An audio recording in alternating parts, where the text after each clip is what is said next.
बिस्मिल्लाहिर्रहमानिर्रहीम। खातिन हज़रात, मैं हूँ अख्तर अब्बास और आप सबको मेरा सलाम पहुँचे। 25-30 साल पहले जब मुमताज़ मुफ्ती साहब ज़िंदा थे, कुदरतुल्लाह शाह साहब ज़िंदा थे, उनकी शाहनामा आई, फिर मुमताज़ मुफ्ती साहब की अलख नगरी और उसके बाद तलाश, तो वो दोनों ये बुज़ुर्ग और बहुत उम्दा राइटर ये कहा करते थे कि आने वाले जो बरस हैं वो पाकिस्तान के लिए बहुत इज़्ज़त और मुकाम और मर्तबे के साल हैं। तो बहुत से लोग मजाक उड़ाते थे। हमारे यहाँ चूँकि किसी को अच्छी बात बताई जाए, इज़्ज़त की मोहब्बत की बात बताई जाए, तो उन्हें हज़म नहीं होती। फैसलाबाद के सूफ़ी साहब जो थे अबू अनीस, अब भी इस तरह की बात कहा करते थे। हमने अपनी आँखों से अभी पाकिस्तान को पूरी दुनिया की मरकज़ निगाह बनते देखा। यानी आप सोचिए, इस पे रिसर्चेज और वीडियोस बन रही हैं कि दुनिया पूरी में, यानी एक ब्लॉक अहले तशय्युअ का है, दूसरा जो सुन्नी मुस्लिम्स का है, उनके दरमियान जो होने वाली जंग थी ये कहाँ जाके ख़त्म होनी थी। पाकिस्तान ने उस जंग को होने से रोका। ईरान से अलग दोस्ती, अरब दुनिया से, सऊदी अरब से एग्रीमेंट, वहाँ हमारी फ़ौज, दुबई से, अबू धाबी से, कुवैत से, तो सबको, बहरीन, सबको उस फसाद से बचाया। साथ ही अमेरिका जैसा वैशी हाथी जो चढ़ दौड़ता है फिर अपना नुकसान कराता है, यानी चाहे वियतनाम में नुकसान कराया हो, अफ़गानिस्तान में कराया हो, बाज नहीं आता। ऐसे ही उसने अरबों नहीं खरबों रुपए खर्च किए ईरान को तबाह करने पे, और एक वक्त लगता था कि ये उसे तारीख खानों में फेंक देंगे। पर पाकिस्तान, अच्छा एक बात याद रखिएगा, फ़ौज नंबर 2 पे होती है। पॉलिटिकल हुकूमत जो भी जिस मुल्क की हो, आपको पसंद हो, छोटी हो, बड़ी हो, अभी इटली की वो इतनी सी लड़की है और कल उसने ट्रंप की बेइज्जती की है। ट्रंप ने कहा था, इसने मेरी रिक्वेस्ट की मेरे साथ फ़ोटो बनाओ, उसने कहा मैंने क्यों करनी थी। The people have the guts. कद का ताल्लुक नहीं है। आपके वज़ीर-ए-आज़म ने पूरी दुनिया में हर जगह अपनी डिप्लोमेसी के थ्रू खुद गए। इस नायब वज़ीर-ए-आज़म इसाक डार को डाला, वज़ीर ख़ारजा जो दाखिला है उसको डाला, जो फ़ौज के चीफ ऑफ स्टाफ थे और फील्ड मार्शल, उनको हर एक ने अपना अपना काम किया। नतीजतन इंडिया में इस वक्त लिटरली मौत की सी एक वो है खामोशी, और पिट रहे हैं कि इंडिया इतना बड़ा और हम पीछे रह गए और पाकिस्तान कहीं आगे बढ़ के। अभी मोदी को ट्रंप ने मुंह भी नहीं लगाया। वहाँ मैं मुतसीने खड़ा बेचारा देख रहा था, और जब ये मुलाकात हुई दोनों की तो ट्रंप ने कहा कि ये बड़ा अच्छा है, इज़ लाइक एन एंजल, पर असल में he is a murderer, he is a killer. तो अब आप सोचिए। और फिर साथ उसने कहा कि ही रिक्वेस्टेड मी कि मैं इनकी जंग रुकवाऊँ, वरना ये जंग होती है जो पाकिस्तान और ये करोड़ों लोग मारे जाते।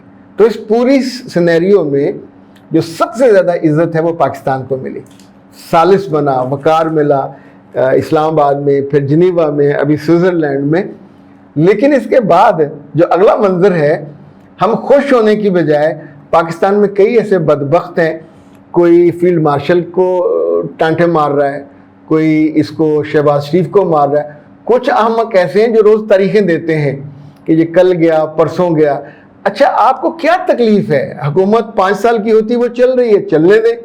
यानी आप ना चाचे, ना मामे, ना ताए, ना फार्म 45, ना 47, ना 48, लेकिन हम किसी चीज़ को जहाँ इज्जत आ रही होती है उसको डाइजेस्ट नहीं करते, और उसके नतीजे में आपके अपने मुल्क में पिछले दिनों मेरे एक मेहमान आए हुए थे, आसिफ साहब। ये पंजाब स्कूल्स के 2 स्कूलों के सरबराह हैं, 12 इनके पास यूनिक कॉलेजेस हैं। तो कहते जहाँ लोग बैठते हैं, बुज़ुर्ग ख़ास तौर पे, रिटायर्ड, तो इतना दुख होता है कि कहते हैं पाकिस्तान में क्या रखा है, पाकिस्तान में क्या, पूरी उम्र पाकिस्तान को लूट के खा गए। सारी नौकरी यहाँ की, उसके पैसों से घर बनाया, बच्चे पढ़ाए, बच्चे इस्टेब्लिश किए, अभी पाकिस्तान की इज़्ज़त आपको रास नहीं आती। पाकिस्तान करोड़ों लोगों का पनाहगाह है, अमाजगाह है, पुष्टपनाह है।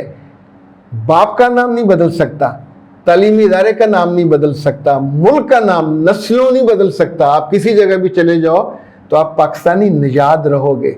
पर ये इंसानों की बहुत कम अक्ली और बेअक्ली होती है कि वो अपने ही मुल्क को, अपने ही घर को और अपने ही चेहरे को दागदार करने पे खुश हो। कभी ऐसी वीडियोस आप देखा करें तो ज़रूर रिएक्ट किया करें प्यार से, उन्हें कहा करें कि अल्लाह के बंदो ये नॉनसेंस काम ना किया करें जो दुश्मन के करने के काम है। यानी हमने अपने मुल्क का अजीब तमाशा बनाया کشمیر میں لوگوں کو انڈیا نے ابھارا، کس نے ابھارا؟ اب آپ سوچئے، انہوں نے پاکستان کو برا بھلا کہنا شروع کیا، پاکستان سے ہر چیز کی رعایت، سڑکیں بند کر دی، بلاک کر دی، اب وہاں نہ پیٹرول ہے، نہ آٹا ہے، نہ انڈے اور ٹماٹر تک تو پاکستان سے جاتے تھے، ہر چیز پاکستان سے جاتی تھی، خود تو انہوں نے پورے ملک میں نہ گندم کاشت کرتے نہ کوئی اور چیز، بجلی انہیں تقریباً ہم 50-60 روپے یونٹ ہے، انہیں 2 روپے کا یونٹ ملتا ہے، ہم 4000 کی گندم لیتے ہیں، انہیں وہ بھی کوئی 2000 سے بھی کم کی گندم ملتی ہے، ہر چیز میں سبسڈی، پورا بجٹ پاکستان دیتا ہے، لیکن آپ اسی ملک کو گالیاں نکالتے ہیں، اسی ملک کے سسٹم کو گالیاں نکالتے ہیں، اسی ملک کی فوج کو جنہوں نے آپ کو جانور بن کے وہاں زندگی گزارنے سے 7 لاکھ بندے مارے انڈیا نے مقبوضہ کشمیر میں، کیا چاہتے ہیں یہاں بھی ویسے ہی منظر ہو؟ ہم کو بھڑکاتے ہیں، ہم ہر ایک کے ہاتھ میں اعلی کار بن جاتے ہیں، کچھ لوگ بلوچستان میں بنے، کچھ کے پی میں بنے، آپ سوچیں کتنے معصوم لوگوں کے انہوں نے مار دیا، کبھی سڑک کنارے بندوں میں، کبھی فلاں جگہ، کبھی فلاں جگہ۔ کیا رب کے ہاں جو جوتے پڑیں گے معصوموں کو مارنے کے وہ بہت دور ہے، اس کو 100 سال 1000 سال لگیں گے؟ اللہ ایسے لوگوں کو یہاں بھی عبرت کا نشان بناتا ہے۔ سو اے اچھے لوگوں اور اے پیارے لوگوں، اپنے ملک کی عزت کرنا سیکھیں، یہ عزت کریں گے تو باپ جیسی عزت ہے، ہمارے لیے تو مسجد کی طرح مقدس ہے، یہ اس کی حفاظت کرنا، اس کی عزت کرنا، اس کے لیے آنکھوں میں محبت کی فیلنگ لانا، پوری دنیا میں ہماری پہچان ہے، آپ کی اولاد کی بھی پہچان ہے۔ آپ کا ملک گندا تو آپ کیسے اچھے ہو جائیں گے؟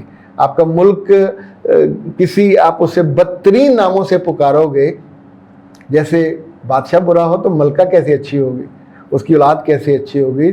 تو جس ملک کے باسی ہوتے ہو، شکر یہ ہوتا ہے کہ اپنے بچوں کو بھی اس سے محبت سکھاتے ہیں، شکر سکھاتے ہیں، اور اگر کوئی ناشکری کرنے پہ آمادہ ہو تو واجب ہے کہ پھر اس کے آگے سینہ تان کے کھڑا بھی ہوا جائے، اسے سمجھایا بھی جائے۔